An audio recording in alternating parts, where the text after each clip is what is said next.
En el libro de Hebreos, capítulo 12, versículo del 5 al 11, vamos a tener un mensaje especial que titulé Disciplinas por la carnalidad. Ándale. Disciplinas por andar de carnal o por la carnalidad, que es una palabra que se usa en 1 Corintios 3, cuando Pablo les llama a los corintios, les hablé como a carnales y no, ¿verdad?, como a personas adultas en Cristo. Vamos a ver en este pasaje, versículos del 5 al 11, y habéis olvidado la exhortación que como a hijos se os dirige diciendo, Hijo mío, no menosprecies la disciplina del Señor, ni desmayes cuando eres reprendido por Él, porque el Señor al que ama disciplina y azota a todo el que recibe por hijo. Si soportas la disciplina, Dios te trata como a hijos, porque ¿qué hijo es aquel a quien el Padre no disciplina? Pero si se os deja sin disciplina, de la cual todos han sido participantes, entonces sois bastardos y no hijos. Por otra parte, tuvimos a nuestros padres terrenales que nos disciplinaban y los venerábamos. ¿Por qué no obedeceremos mucho mejor al Padre de los Espíritus y viviremos?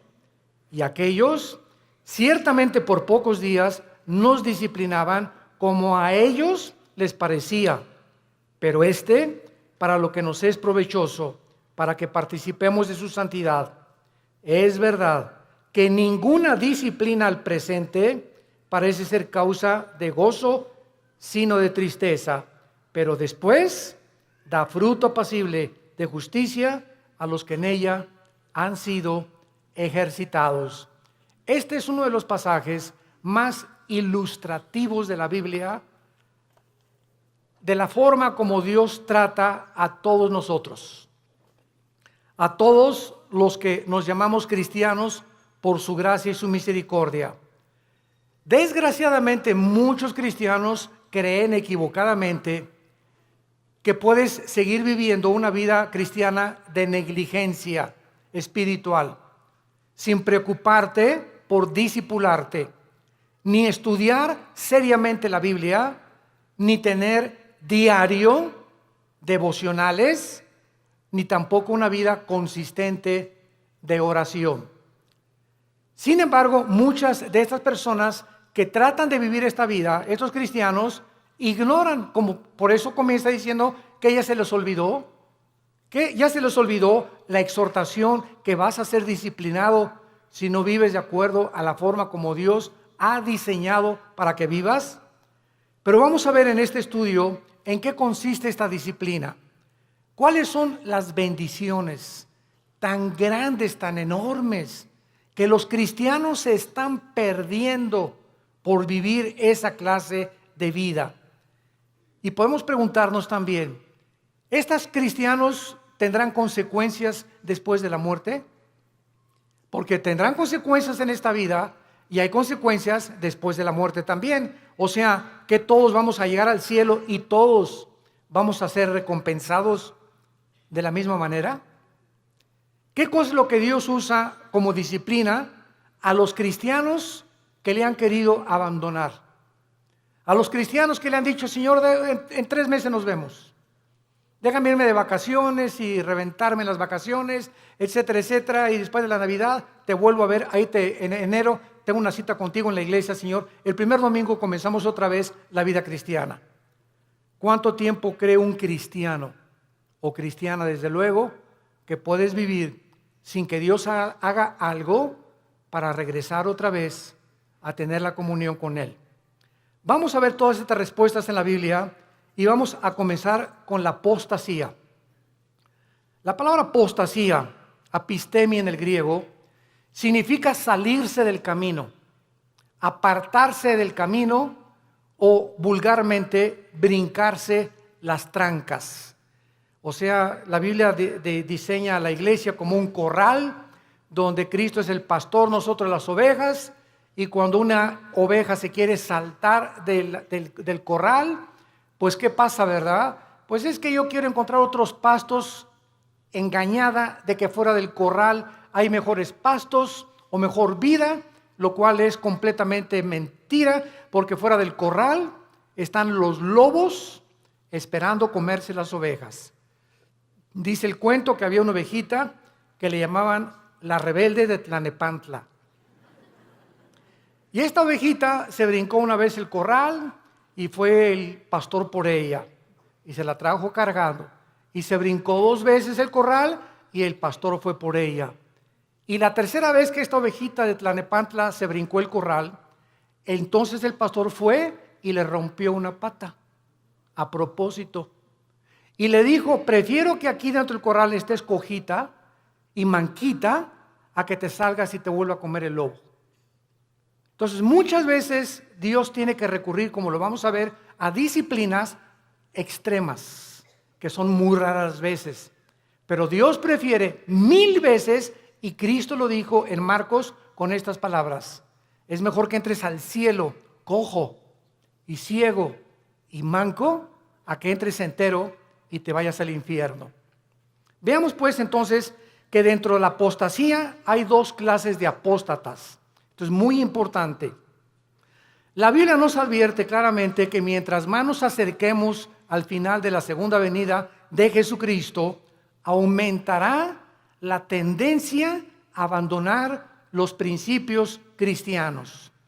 La presión del mundo sobre la iglesia, sobre tu vida y sobre mi vida, ejercerá dentro de ti por no estar lo suficientemente blindados, por no tener las suficientes convicciones firmes en nuestro corazón de lo que creemos, que vamos a ser seducidos por el mundo. En Mateo 24:12, Cristo dijo: por haberse multiplicado la maldad, como en el siglo XXI hemos llegado al último grado de maldad. ¿Saben ustedes cuál es el último grado de maldad? Llamarle a lo bueno malo y a lo malo bueno.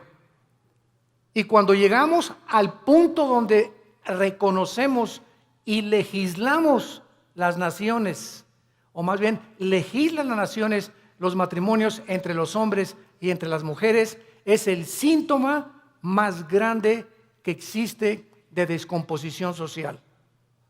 ¿Por qué? Porque la familia es el fundamento de la sociedad. Es el núcleo y la fuerza de un país. Y cuando ya 2 hombres creen que pueden tener y hasta llegar al grado de adoptar hijos, porque ellos no pueden tenerlos desde luego, pero eso sí reconocen que las mujeres paren hijos, ¿verdad? Y no podemos nosotros, pero vamos a buscar quien no lo tenga por nosotros y lo vamos a adoptar. Entonces cuando llegamos a ese punto donde ya se está destruyendo psicológica, mental, emocional, sentimentalmente, las vidas de los niños, que son los que dijo Cristo: el que haga tropezar a un niño, más le vale que se amarre una piedra aquí en el cuello de molino y se eche al río y se ahogue con la piedra, porque dejad que los niños se acerquen a mí, porque de ellos es el reino de los cielos. Y cuando comenzamos a tener a los niños y meterlos a nuestra mugre y a nuestra manera de maldad en la que vivimos, arrastrándolos a ellos a que tengan solamente 2 papás o 2 mamás, sin papá y sin mamá, es cuando nosotros nos damos cuenta que se está ya desarrollando una sociedad que ha llegado al punto de desatar y acarrear los juicios de Dios. Entonces la Biblia nos muestra claramente que esta maldad iba a aumentar. En 2 Timoteo capítulo 3 dice: vendrán tiempos peligrosos. Y esta palabra peligrosos, alepos, en el griego significa feroces.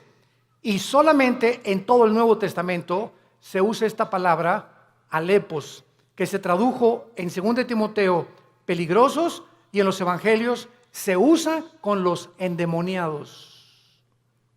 Cuando la Biblia describe al endemoniado gadareno, dice que era de aspecto feroz, o sea, alepos. Y vemos cuando dice Pablo en 2 Timoteo 3, del 1 al 5, vendrán tiempos de que los demonios van a aumentar su ataque contra los seres humanos, y habrá hombres amadores de sí mismos, intemperantes, orgullosos, sin afecto natural, con odio a los padres, sin respeto a la autoridad, etcétera, etcétera. Entonces la Biblia nos pinta un panorama que estamos ya entrando a ese lugar, a esa plataforma, a esta dimensión en la que el mundo va a ejercer más y más presión contra nosotros y muchos se van a apartar. Y esta palabra apostasía, como vimos, es salirse del camino, apartarse de la verdad o seguir otro curso revelado.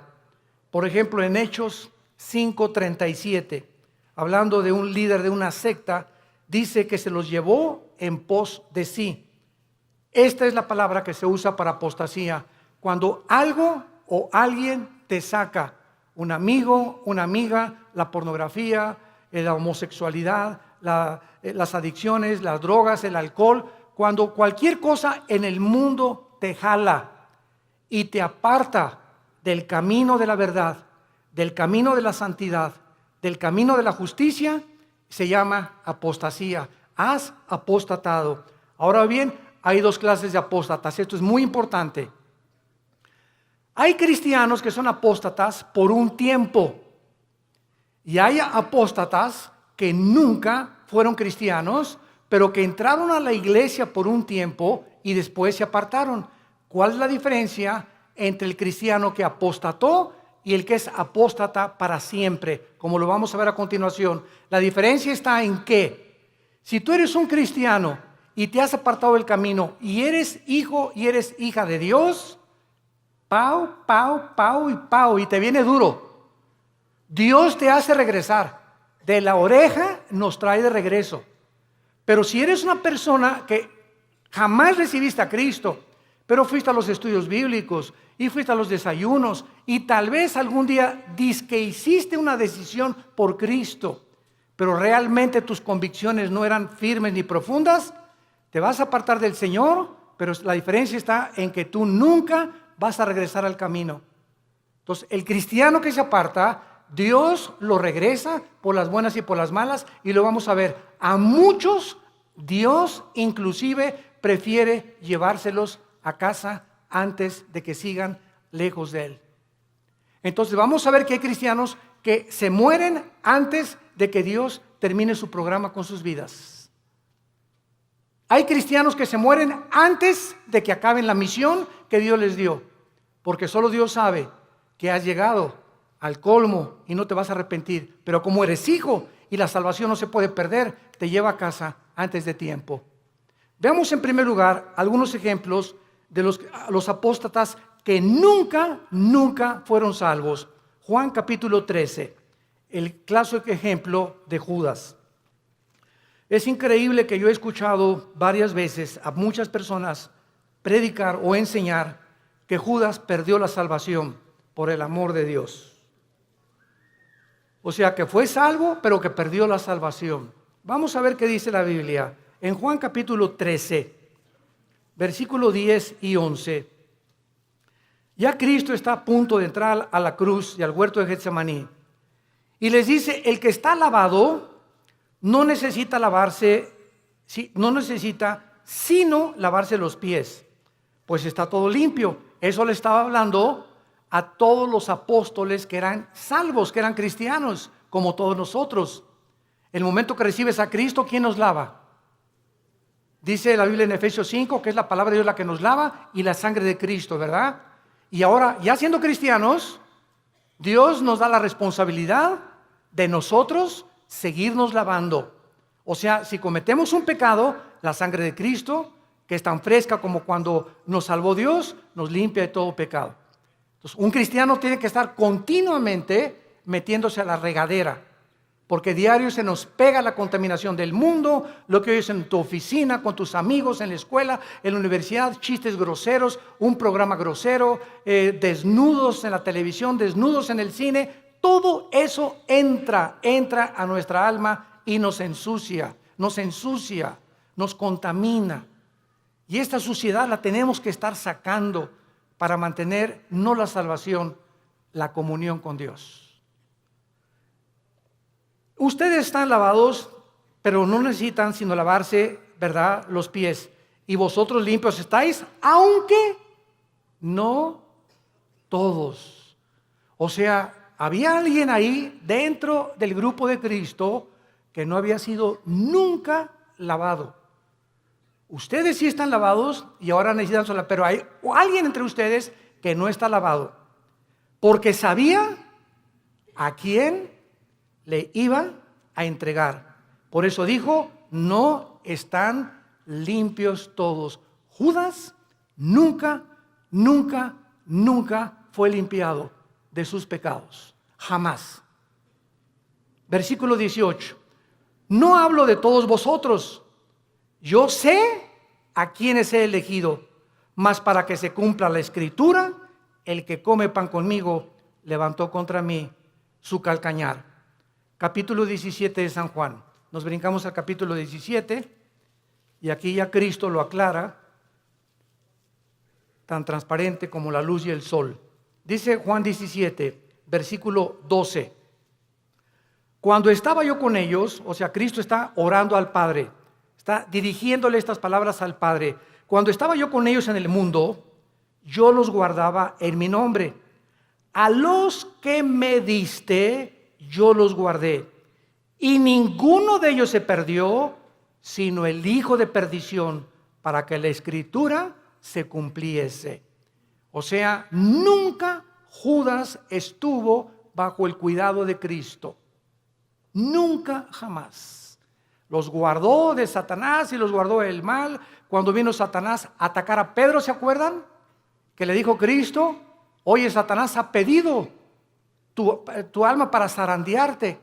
Y Pedro, muy macho, no, yo no, me voy hasta la muerte contigo. Espérame, Pedro, el gallo va a cantar 3 veces y tú me vas a negar.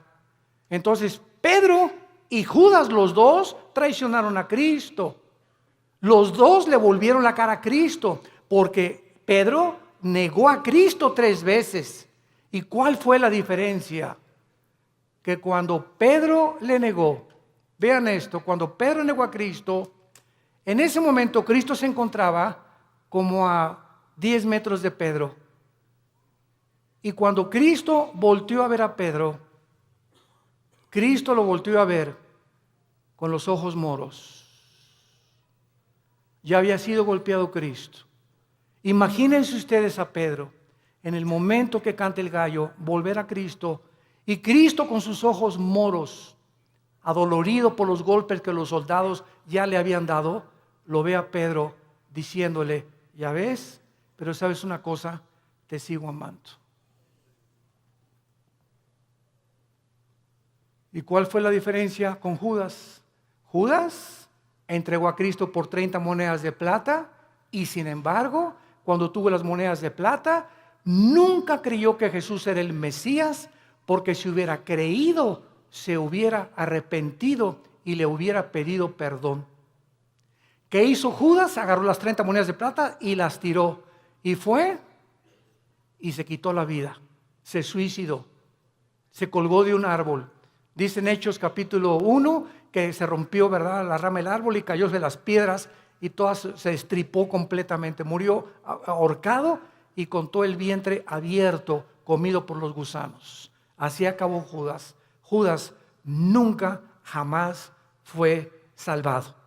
Y en el capítulo 18, dice en el versículo 8 de Juan también, respondió Jesús, os he dicho que yo soy, pues si me buscáis a mí, dejad a ir estos, para que se cumpliese aquello que había dicho, de los que me diste, no perdí ninguno, más que como dijo anteriormente, el hijo de perdición. Ahora, el apóstol Pedro, seguimos estudiando las personas que nunca fueran salvas. Segunda de Pedro, capítulo 2. Aquí el apóstol Pedro claramente habla en el capítulo 2 y describe las características de todos los falsos profetas. De todos esos que pueden predicar y pueden ser hasta pastores, pueden ser predicadores, ¿verdad? Inclusive que no tienen la salvación y que jamás fueron salvos.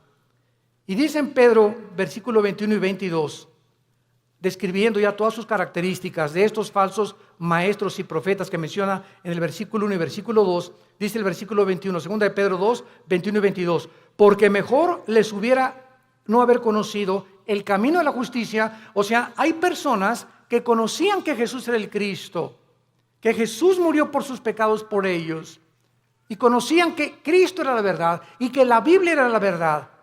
Mejor les hubiera sido no haberlo conocido, que después de haberlo conocido, volverse atrás del santo mandamiento que les fue dado. Escuchen, pero les ha acontecido lo del verdadero proverbio: el perro vuelve a su vómito y la puerca lavada a revolcarse en el lodo o en el cieno.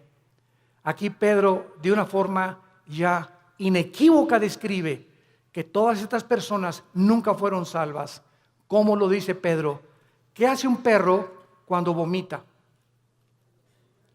Se vuelve a comer lo que salió, ¿verdad?, de su estómago. ¿Por qué lo hace? ¿Por qué lo hace? Pues porque es perro. Si no fuera gato, los gatos no lo hacen, los leones no lo hacen. Ahora, ¿por qué un puerco? Agarras al puerquito y lo lavas y le pones Chanel y le pones un moño y todo, y lo sacas del lodo y lo envuelves y lo que tú quieras, y está y huele a Chanel número 5. Y a los 5 minutos el puerco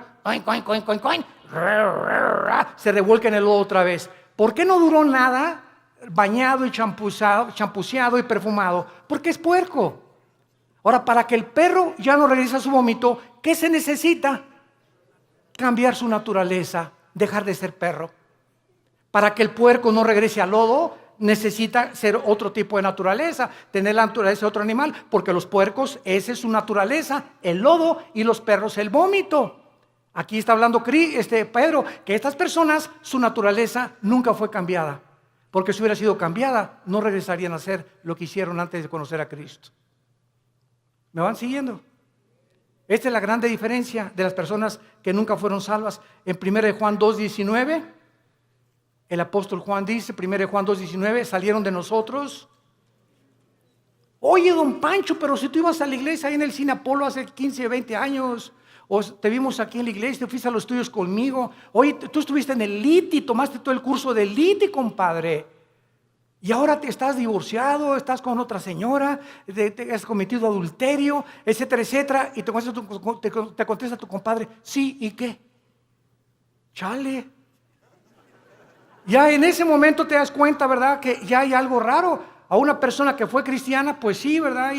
Y me duele, ¿verdad? Y lo que tú quieras, pero estas personas salieron de nosotros, pero no eran de nosotros.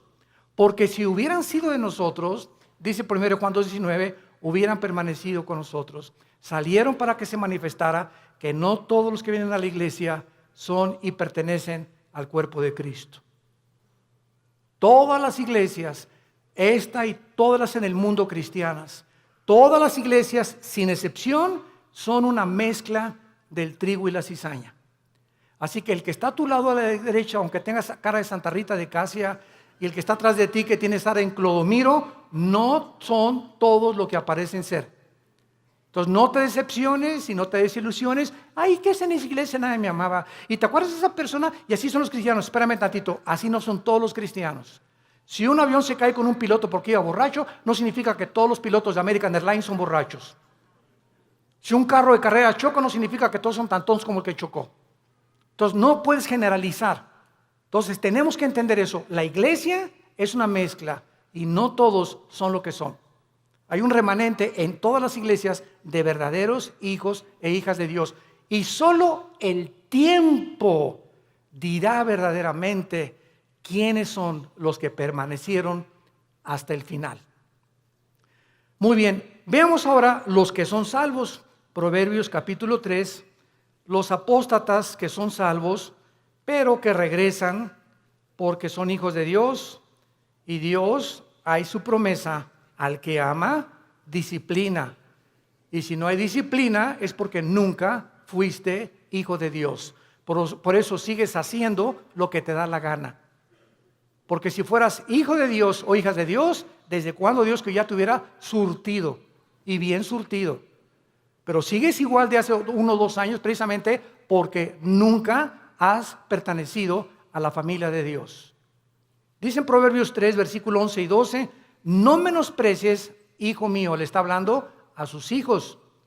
El castigo de Jehová, ni te fatigues de su corrección, porque Jehová al que ama castiga, como al padre a quien quiere. Vamos a ver que en el Antiguo Testamento los castigos eran diferentes de los castigos del Nuevo Testamento.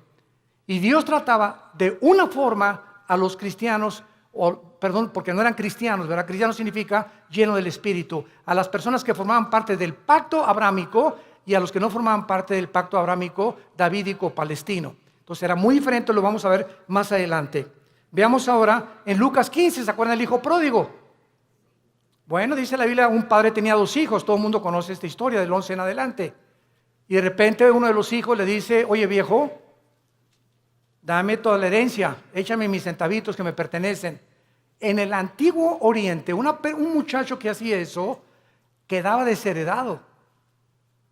Porque era el peor pecado que pudiera hacer, dame el dinero. No era hasta que el padre se moría que podía dar la herencia. Pero este muchacho ya quería quemarse la herencia. Y le dice al padre, dame mi herencia. Y el padre respeta su libre albedrío, respeta su decisión. Aquí está, hijo, tu herencia. Y el hijo se fue, como todos sabemos en la historia, y desperdició sus bienes y a las discos, en chavas, en por acá, en bailongos, etcétera, etcétera, y que el cha-cha-cha, y que el twist, y que por acá. Y entonces se acabó el dinero y comenzó a buscar trabajo y no encontró trabajo. Había ya deteriorado su salud y encontró trabajo alimentando puercos. Alimentando puercos. Y entonces fíjense ustedes, estando el hijo pródigo en la condición en la que se encontraba, alimentando puercos, de repente algo pasó en su vida. ¡Pum! Algo lo hizo despertar y ver la realidad de lo que él había hecho. Y no en todos, a muchos Dios los deja. Pero como era hijo, tuvo que despertar la realidad. Y entonces dijo, ¿cuántos hombres en la casa de mi padre que no son sus hijos? Yo era su hijo.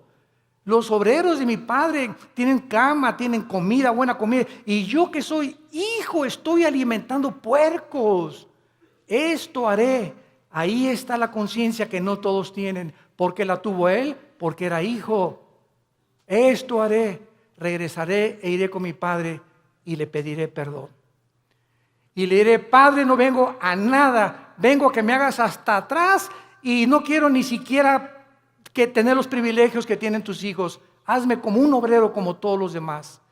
Y el padre no estaba con un bate de béisbol esperándolo, ni con un garrote. El padre se retrata en la Biblia, en este pasaje, que siempre todos los días, con sus brazos abiertos, mirando al horizonte, siempre esperando y sabiendo que como era su hijo, tenía que regresar algún día. Y Dios sabe que nosotros, cuando nos alejamos de Él, siempre nos está esperando a que regresemos, que le pidamos perdón, porque nos ama, está enamorado de nosotros. Dios está enamorado de nosotros. ¿No te imaginas cuánto te ama Dios? Que dio a su hijo.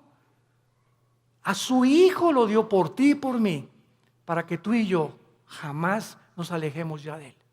Y cuando nos alejamos, Él prefiere 1000 veces dejarte cojo, manco, hacer algo para que regreses, porque eres su hijo. Y nunca, nunca, nunca nadie nos podrá separar de Él.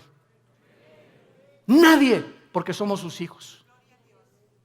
Y el padre gritó, traigan el mejor becerro y vamos a hacer una fiesta, y traigan un anillo y pónganselo en el dedo, y traigan las mejores ropas, que significa la justicia de Cristo. Y entonces, ¿por qué el hijo regresó? Porque nunca perdió su calidad de hijo, nunca.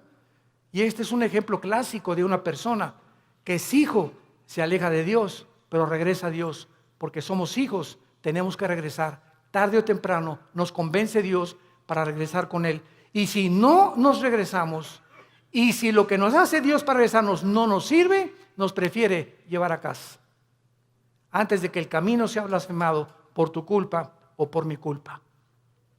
Veamos otro ejemplo en 1 Corintios 5, vamos al Nuevo Testamento. 1 Corintios 5.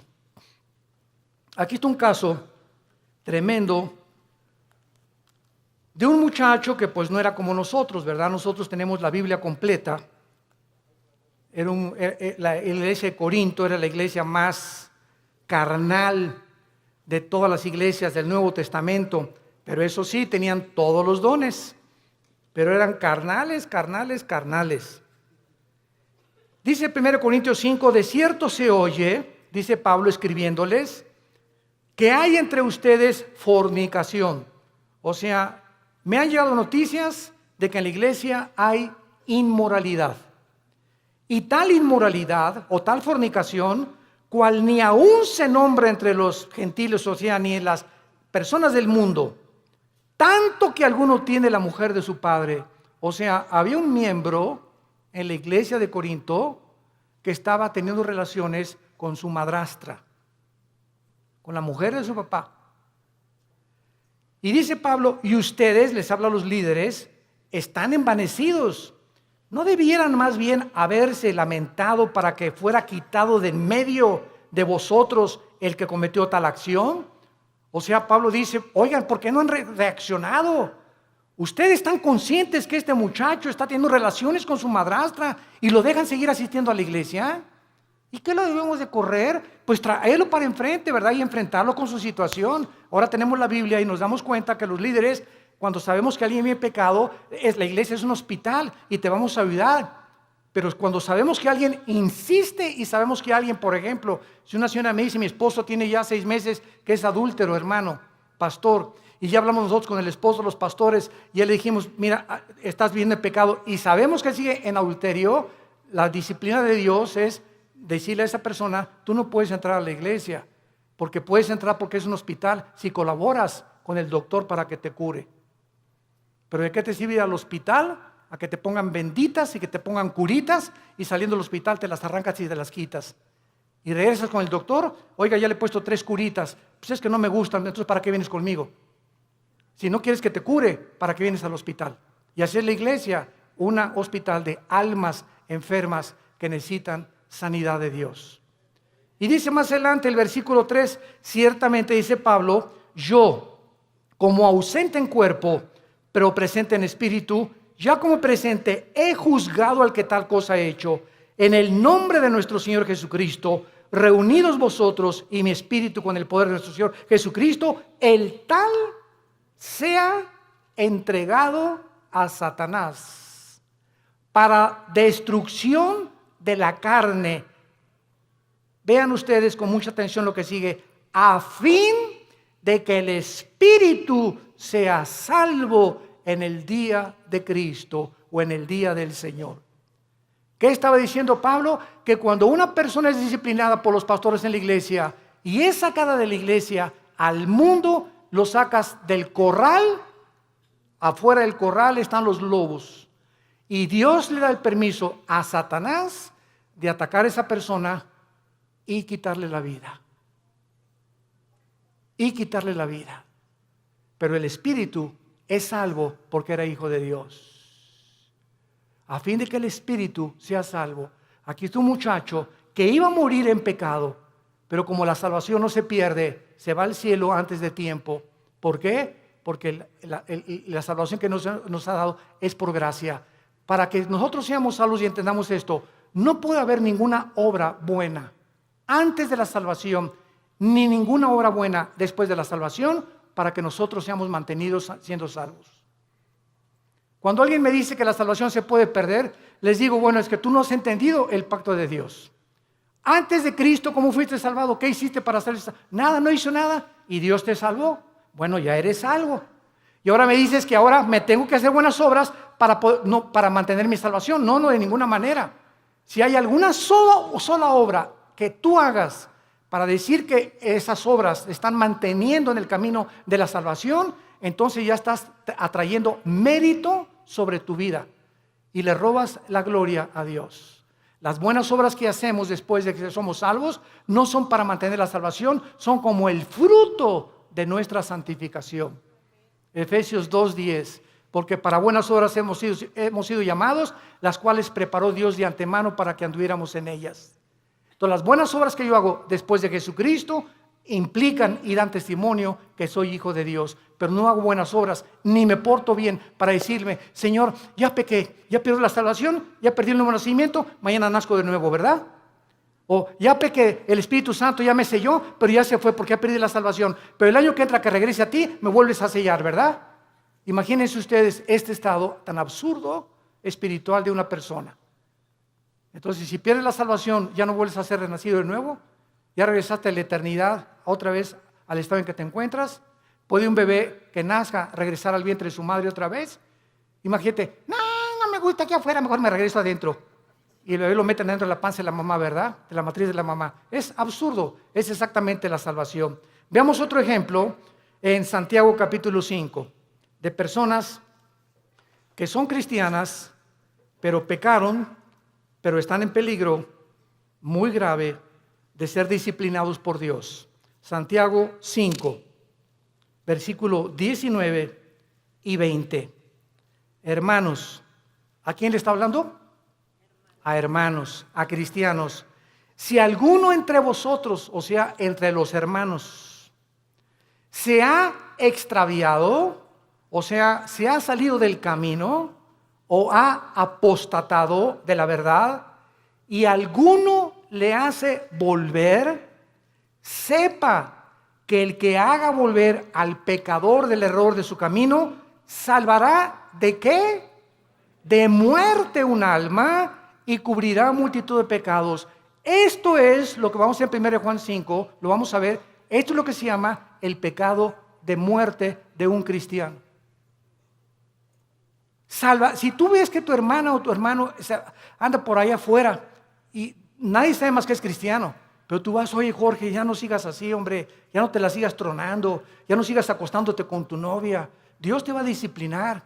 Y si tú convences a esa persona de que regrese al pecado, lo estás salvando, porque si ese que tú vas a exhortar sigue ese camino, Dios no tarda en llevárselo a casa antes de tiempo, o que le venga algo serio en su vida para que lo haga recapacitar y regresar a Dios, o llevárselo a casa antes de tiempo.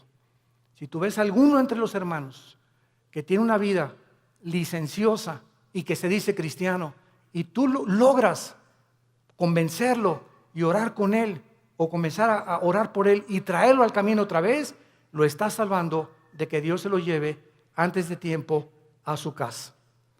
Ahora veamos otro ejemplo también de estas personas en 1 Juan capítulo 5. Antes del Apocalipsis está 1 Juan y dice así.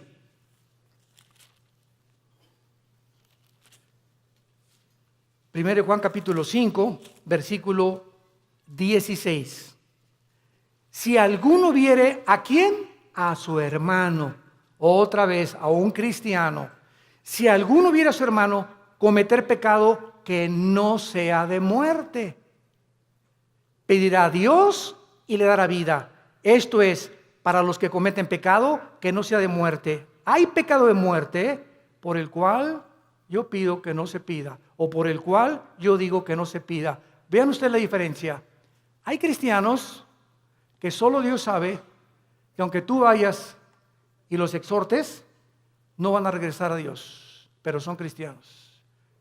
Están tan endurecidos y tan aferrados al adulterio o a esto, o a la fornicación o a aquello, que solo Dios sabe, que porque solamente Dios conoce el corazón, que no van a regresar. Y entonces hay muchas personas que Dios sabe que no van a regresar y ya no les pone a los demás hermanos orar por él. Así que mientras tú tengas ganas de orar por alguien, significa que ese pecado no es de muerte todavía. Pero cuando ya no sientes orar por nadie o por esas personas que andan en pecado y tú ya tienes un mes o 2 meses que no oras por ellos, es porque el Espíritu Santo ya no te los ha puesto, porque ya no tarda Dios en llevárselos a casa. Esas son las personas que son salvas, pero que han cometido el pecado de muerte. Ahora veamos algunas causas espirituales por las cuales los cristianos se apartan de Dios.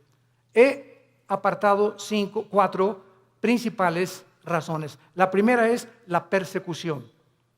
Juan capítulo 15, 18 al 19. Si el mundo los aborrece, sepan nos está hablando los hijos de Dios, que el mundo me aborreció a mí. Si tú eres cristiano y regresas a tu casa y ya con el pastor, ay pastor, pues desde que me convertí, ya mis padres no me quieren y en la escuela se hacen burla de mí, bla, bla, bla, etcétera, etcétera. Pues, ¿qué creías entonces? Dios nos llamó no solamente a creer en Él, sino a padecer por Él también. Ahora, ¿no quieres que te persigan? ¿No quieres ser diferente a los demás? ¿No quieres que nadie te calumnie, ni que nadie haga chismes contra tu vida? No hay ningún problema. Únete al grupo de ellos y no seas diferente. Pero si eres diferente, te van a perseguir y te van a calumniar y nos van a inventar cosas contra nosotros, porque el mundo odia a Cristo y nos odia a nosotros, que somos sus representantes. Y esta persecución hace la que mucha gente, no, pues yo prefiero mejor, no, y contestas, ¿es cierto que tú eres cristiano y que andas con los aleluyos? No, mira, bueno, soy cristiano pero no soy exagerado, no estoy así en un extremo, estoy conociendo a Cristo, y comienzas a poner pretextos y a avergonzarte y decirles, sí, ¿y qué? ¿Te gustó? ¿No les gustó? Qué bueno, me da mucho gusto, me da tristeza como ustedes viven, he encontrado a mi Salvador. ¿Por qué nos habíamos de avergonzar de aquel que en la cruz dio su vida desnudo por nosotros? Él no se avergonzó por nosotros. ¿Y tú te avergüenzas de Él porque tu familia te persigue? ¿Porque eres diferente a tu familia? Entonces, esta persecución hace que muchos se alejen del Señor. Número 2, la negligencia de la palabra de Dios. Hebreos capítulo 2. Ya la Biblia no la lees desde hace 2, 3 semanas. Ya la lees allá nomás el domingo. Ya no tienes un devocional diario con el Señor. Y dice Hebreos 2, por tanto, es necesario que con más diligencia atendamos las cosas que hemos oído. No sea que nos deslicemos. Porque si la palabra dicha por medio de los ángeles fue firme, y toda transgresión y desobediencia recibió justa retribución, ¿cómo escaparemos nosotros si descuidamos una salvación tan grande, la cual, habiendo sido anunciada primeramente por el Señor, nos fue confirmada por los que lo oyeron? Esta frase, ¿cómo escaparemos nosotros si descuidamos la salvación? Muchos la han atribuido a que si se pierde la salvación, nos está hablando Dios, ¿cómo escaparemos de su disciplina? Lee también Hebreos 12. Al que ama, Dios disciplina, y si no hay disciplina no eres hijo, eres bastardo. Entonces, ¿cómo escaparemos? ¿Cómo crees que te va a escapar de Dios habiendo sido cristiano ya? Si tú descuidas tu vida devocional con Dios. Número 3, la amargura. Hebreos 12:15. La amargura es otra causa de alejarse de Dios. Mirad bien, Hebreos 12:15, que ninguno de ustedes deje de alcanzar la gracia de Dios. Qué tremendo. Dejar de alcanzar la gracia de Dios. ¿Cómo? Que brotando alguna raíz de amargura te estorbe y por ella contamines a muchos. Esto está tremendo, Hermano en Cristo, hermana en Cristo, tú y yo no podemos darnos el lujo de odiar a nadie. Hayan hecho lo que nos hayan hecho. No podemos darnos el lujo de tener rencor contra nadie. Hayan hecho lo que te hayan hecho, que te violaron, que te robaron, que te golpearon, que tus papás, lo que hayas atravesado en la vida, perdónalo. Perdónalo. Perdónalo. Que no puedo perdonarle, cae de rodillas, Señor, díselo, no puedo perdonar. Gracias, hija, porque eres honesta. Padre, si tú no me das el poder de perdonar a Pancho o a Lucrecia o a Carlita, etcétera, etcétera, o al perro que me mordió, no tengo la capacidad de perdonar. Pero si tú eres cristiano y estás en tu corazón en este momento que me escuchas, tienes algo contra alguien que te ha lastimado en el pasado, ten mucho cuidado, porque el rencor se vuelve en amargura. Y cuando un cristiano está amargado, cierra el cielo.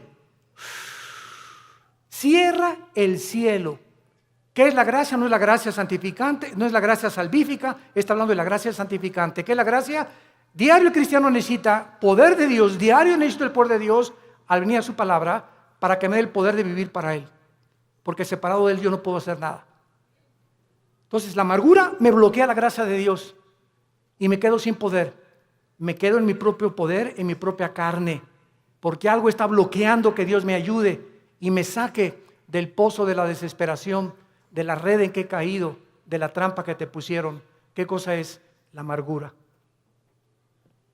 Es el más grande veneno en la vida de un cristiano. Y número 4, el amor al dinero. Primera de Timoteo 6, versículo 10. Porque raíz de todos los males no es el dinero, es el amor al dinero. Gracias a Dios por las familias ricas y los millonarios, porque la obra de Dios tiene que sostenerse. Si no hay dinero, no hay misioneros. Si no hay dinero, no hay construcciones. Si no hay dinero, no hay televisión. Si no hay dinero, no hay viajes. El dinero no es malo. El malo es amar lo que tú tienes. Cuando tú amas más lo que tú tienes que la obra de Dios, te va a hacer que te alejes de Dios. Dijo Cristo en Marcos, hablando de la parábola del sembrador, pero muchos, el afán del mundo y de las riquezas entran y ahogan la palabra y nunca das fruto. Estas son las razones por las cuales tú puedes alejarte de Dios. Ahora veamos rápidamente en 2 Samuel 7 las consecuencias que sufrieron en el Antiguo Testamento los que eran y pertenecían al pueblo de Dios. O sea, los que tenían garantizada ya la salvación. De forma diferente a la de nosotros, porque no tenían el bautismo del Espíritu Santo, pero la forma en que eran de Dios. 2 Samuel capítulo 7, veamos la disciplina de Salomón. La Biblia menciona 3 consecuencias principales del pecado en un cristiano. Número 1, la disciplina. 2, la muerte, que ya lo vimos. Y 3, la pérdida de recompensas en la otra vida. En otras palabras, si tú te mueres siendo cristiano en pecado, o en un pecado, porque pues quién se va a morir sin pecado, ¿verdad? El único sin pecado ha sido Jesucristo. Si yo me muero, estás ahí en el hospital y ya te da el síntoma, y una enfermera guapa y le haces, ¿qué tal, enfermerita? Ya le echaste ojitos, ¿verdad? Y ¡pum! Te mueres. Te llevaste ese pensamiento al otro laredo, ¿verdad? O sea, no moriste santito, sin haber roto un plato. O haz de cuenta que también estás en el hospital ahorita, o sales a la carretera y chocas ahí en la carretera, y la mañana te peleaste con tu esposa, te moriste en pecado. ¿No es cierto? ¿Y vas a perder la salvación? No lo vamos a perder. Pero en la otra vida perdemos las recompensas. Que no se imaginan qué grandes recompensas hay, porque no todos los cristianos en la otra vida vamos a gobernar con Cristo. Solo los vencedores. Y lo vamos a ver más adelante para terminar. En 2 Samuel 7, 14 y 15, se le está dando las instrucciones a David y le dice, yo le seré el padre y él me será mi hijo. Si hiciere mal, o sea, si se aparta de mí, le castigaré con vara de hombres y con azotes de hijos de hombres, pero mi misericordia no se apartará de él, como la aparté de Saúl, al cual quité delante de ti. ¿Cuál fue la diferencia entre la descendencia de David y el rey Saúl? ¿Cuál fue la diferencia entre Pedro y entre Judas? En que aunque nosotros nos portemos mal, y aunque nosotros intentemos alejarnos de Dios, si somos hijos e hijas de Dios, su misericordia es más alta que los cielos. Y Dios va a hacer algo para que regreses y para que yo regrese a la comunión con Él. Y va a ser disciplina. La palabra disciplina es interesante porque viene de la palabra paidego, viene de la palabra pedagogo, que significa el que forma el carácter o el maestro. Entonces, ¿se acuerdan de nuestro pasaje en Hebreos 12? Dios al que ama disciplina, al que ama le forma el carácter a través de pao. Y castiga también con azotes. O sea, Dios usa la Biblia para formar nuestro carácter, y si somos tercos, pao. azota al que recibe por hijo. Y la palabra azotar en el griego es castigo físico. Algo va a tener que usar Dios, como lo que dice en uno de los salmos. No sean como los caballos, como los mulos, que el caballo tiene que meterle aquí un freno. El freno es un fierro con un puente. Y cuando se le mete al caballo el freno y le jalas las riendas, el puente se le encaja en el paladar al caballo. Y el caballo, cuando asocia el dolor, se para y le obedece al jinete. Si no se le aplica dolor al caballo, el caballo se desboca y sigue corriendo. ¿Y qué nos dice Dios? Necesito aplicarte dolor para que regreses a mí. ¿Quieres que te trate como a los caballos? ¿Como a los animales? Tú dime. Pero ¿sabes una cosa? Nunca quitaré mis ojos de ti. Te haré entender, por las buenas o por las malas, el camino en que debes andar. Sobre ti pondré mis ojos. Salmo 32. Y vemos finalmente en la vida de David, en 2 de Samuel, capítulo 12. ¿Qué fue lo que pasó con Samuel? Cuando Samuel, ¿se acuerdan ustedes lo que hizo David? ¿Qué hizo David? ¿Perdón? Pecó, mató a un soldado para quedarse con su esposa, el angelito. O sea, David era culpable de crimen y David era culpable de adulterio. Y se le llama, Dios mío santo, Jesús, María y José, el burrito que los acompaña. Se le llama el varón conforme al corazón de Dios. ¿Cuántas veces en mi mente dieron tantas vueltas? El varón conforme a tu corazón, pa' su mecha, dije yo. Dios mío santo, pues entonces yo soy el santo de los santos. Y entonces, cuando creces en Cristo, comienzas a entender lo siguiente, ¿verdad?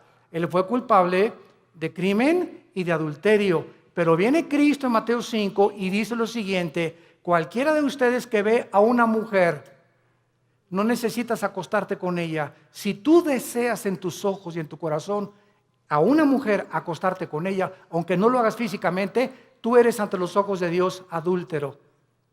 Ahora, nadie aquí puede decir que nunca ha visto a una mujer para desear estar con ella. No me digas porque ni San Jacobo lo pudo hacer. No seas mustio. Todos en alguna época de nuestra vida le hemos fallado a Dios. Y el que no le ha fallado a Dios, que levante la mano. Porque te llamaría el querubín de Tlanepantla. Entonces, no juzgues a David. Porque si nosotros hemos sido adúlteros alguna vez en nuestra vida y Dios nos perdonó, no creas que por no acostarte con ella eres exento del adulterio. ¿Y cuántos de nosotros Él lo acusó por un crimen? Dijo Cristo: cualquiera que odie a alguien es culpable de crimen. Porque no es el acto, sino el intento del corazón lo que Dios juzga. Entonces, cuando yo entendí eso, me di cuenta, pues yo soy más pecador que David. Porque muchas veces odié a tantas personas y cuántas veces decía a tantas mujeres, y tú me has perdonado, Señor. ¿Qué diferencia hay entre mí y David? No hay ninguna diferencia. Has tenido misericordia con todos. Y ahora todos nosotros somos varones y mujeres conforme al corazón de Dios, porque somos sus hijos. Y nos amó hasta la muerte en una cruz. Y dice en 2 Samuel capítulo 13, versículo 13 y 14. Para terminar, dice la Biblia: porque ¿a dónde iría yo con mi deshonra? Y aún tú serías estimado como uno de los perversos en Israel. Te ruego que hables al rey, que él me lo negará. Mas él no quiso ir, sino que pidiendo más, que ella lo forzó y se acostó con ella. Luego la aborreció a Amón con un gran aborrecimiento. Vemos nosotros aquí, cuando dice remover la misericordia, se refiere al pasaje donde el rey Saúl fue advertido que si obedecía a Cristo, él permanecería firme en su reino. Pero en cuanto le desobedeciera, perdería la misericordia de Dios, porque nunca fue hijo de Dios. Santos de Dios, tenemos nosotros ahora delante de nuestras vidas un panorama tremendo. Vale la pena permanecer en Cristo. Vale la pena ya tomar en serio a Dios y decir voy a tener devocionales con Él diario porque separado de ti no la voy a hacer, Señor. Limpiar mi vida, amar a mi esposa, amar a mi esposo, darles un buen ejemplo a nuestros hijos, vivir una vida sexual, limpia, pura y santa delante de Dios, que tiene grandísimas recompensas para tu matrimonio futuro, para tus hijos y para la eternidad. Y acabamos con Apocalipsis capítulo 20, donde comprobamos las recompensas finales de que no todos los cristianos, aunque dicen, aunque de panzazo me vaya al cielo, con 6 de calificación, con eso me conformo. No te conformes con el 6. Dice Apocalipsis 24, y vi tronos, y se sentaron los que recibieron facultad de juzgar. Y vi las almas de los decapitados por causa del testimonio de Jesucristo y por la palabra de Dios, los que no habían adorado a la bestia ni a su imagen, y que no recibieron la marca en sus frentes ni en sus manos, y vivieron y reinaron con Cristo 1000 años. Vi tronos y se sentaron solamente algunos, o sea, los que recibieron el derecho, la facultad, el honor de sentarse en un trono. Sentarte en un trono en la Biblia es gobernar. Y Cristo dijo en Apocalipsis 2, el que venciera al final se sentará como yo me senté con el Padre en el trono, tú te sentarás conmigo a gobernar también. O sea que en la otra vida va a haber reyes y príncipes y soldados rasos, cristianos que nunca quisieron pasar al siguiente nivel de santidad ni de crecimiento en la gracia de Dios. ¿Qué escoges tú en esta tarde para vivir en tu vida cristiana? Dios al que ama disciplina y azota al que recibe por hijo. No juegues con Dios. No juegues con Dios, porque Dios es un Dios santo, santo, santo. Gracias por tu palabra, Señor, en esta tarde, por el amor tan eterno e infinito que has derramado en nuestras vidas por ti, al mostrarnos que la vida de tu Hijo fue el precio que pagaste para que nunca dudáramos de cuánto nos amas, porque eres un Dios bueno. Cuán grande es la bondad de Dios que Él ha guardado para los que le aman y guardan sus mandamientos. Confié en el Señor y Él me ayudó y me libró de mis angustias y me puso sobre la roca y de la vergüenza de mis enemigos y de la vergüenza y el oprobio de mis perseguidores. Diré yo a Jehová, esperanza mía, castillo mío, mi Dios, en quien confiaré. Castillo mío, mi roca. Torre fuerte es el nombre de Jehová. A Él correrá el justo y seremos levantados. Dios en esta tarde te está hablando, tú que has alejado tu camino de Él. Ustedes que nos ven por la televisión y por los medios de las redes sociales, si tú has escuchado este mensaje y sabes que Dios te está diciendo, regresa mi hijo mío, regresa hija mía, te estoy esperando desde hace muchos meses o años. Y si estás oyendo mi voz es porque eres mi hijo y porque eres mi hija. Y tus lágrimas que yo veo me dan evidencia de tu arrepentimiento. Ven a mí, te estoy esperando. No para castigarte ya, sino para vestirte con mi justicia, para que celebremos juntos la fiesta otra vez, para devolverte el gozo de la salvación y para que sigas caminando en mi mano y jamás te apartes de mí, porque ciertamente el bien y la misericordia te seguirán todos los días de tu vida y algún día estarás conmigo en casa, dándome las gracias de todo lo que hice por ti y del amor eterno con que te he amado. Ven a mí, arrepiéntete de tus pecados y entrégale tu vida a Jesucristo. Y dile, Señor, perdóname haberme alejado de ti. Regreso a ti con todo mi corazón y con todas las fuerzas de mi alma. Gracias por haberme hablado esta mañana y haberme dicho que no puedo vivir así ya, que el pecado, la paga del pecado es la muerte y que el que esconde sus pecados no prosperará. mas el que los confiese y se aparta alcanzará misericordia. Gracias porque en esta mañana he alcanzado tu misericordia. En el nombre de Jesús. Amén.